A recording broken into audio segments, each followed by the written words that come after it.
Hi friends, you are tuned with an educational YouTube channel. No doubt, it's a reliable channel for learning. So don't leave the page without subscribing the channel. Today we are about to learn a beautiful poem of 6th standard titled The Donkey. आपल्याकडे गाढव हा थट्टा आणि मस्करीचा विषय. एखाद्याने जर चुकीचं काम केलं तर त्याला मूर्ख समजण्यात येते, गाढव समजण्यात येते. म्हणजेच गाढवाला सुद्धा मूर्ख म्हटले जाते. परंतु गाढव हा प्राणी अतिशय शहाणा प्राणी आहे. त्याच्याकडे एखादं काम सोपवून द्या, तो प्रामाणिकपणे आणि न थकता ते काम पूर्ण करतो. म्हणूनच मेहनत असो किंवा प्रामाणिकपणा असो, हा गुण तर आपल्याला गाढवापासूनच शिकणे गरजेचे आहे. प्रस्तुत कवितेमध्ये कवी किंवा कवयित्रीने ज्या गाढवाच्या पिल्लाचं वय फक्त 1 दिवस आहे त्याचं सुंदर वर्णन केलेलं आहे.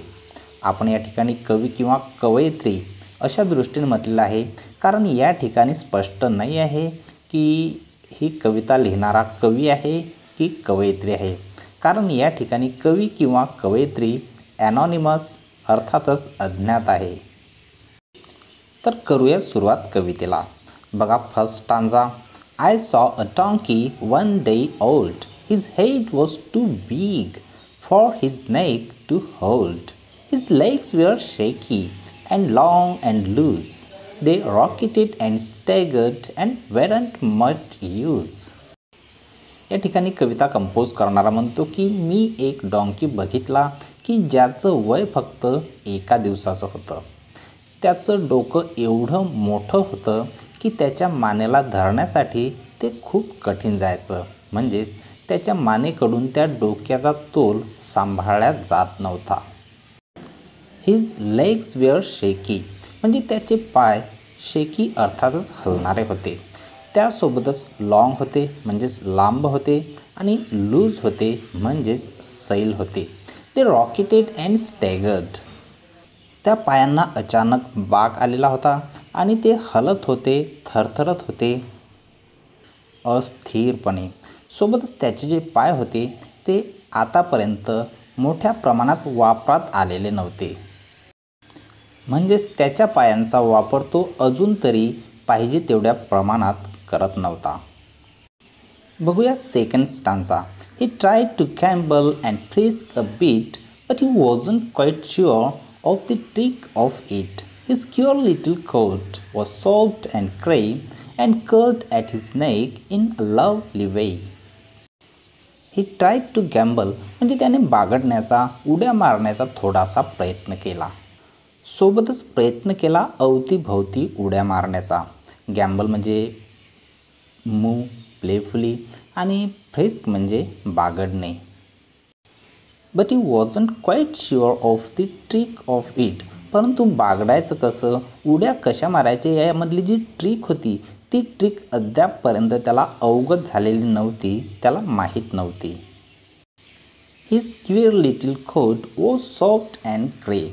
त्याचा विलक्षण, विचित्र किंवा अपूर्व असा छोटासा कोट तो अतिशय महू आणि करड्या रंगाचा होता.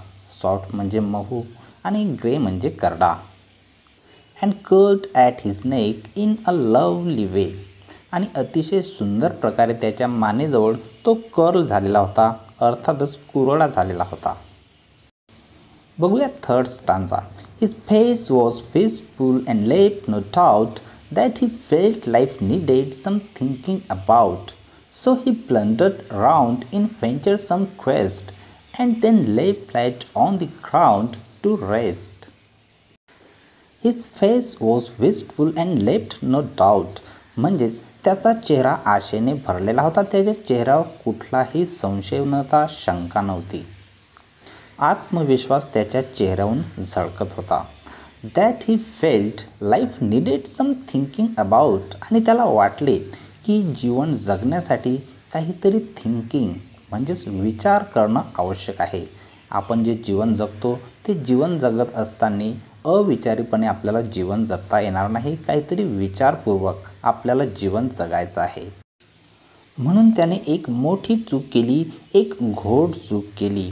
आजूबाजूला फिरण्याची आणि तोही फिरला कसा तर व्हेंचर सम क्वेस्ट म्हणजेच डेअरिंग करून धैर्याने तो इकडे तिकडे भटकला काहीतरी शोधण्यासाठी, एका प्रश्नाचे उत्तर शोधण्यासाठी की लाईफ आपलं जीवन जगायचं कसं.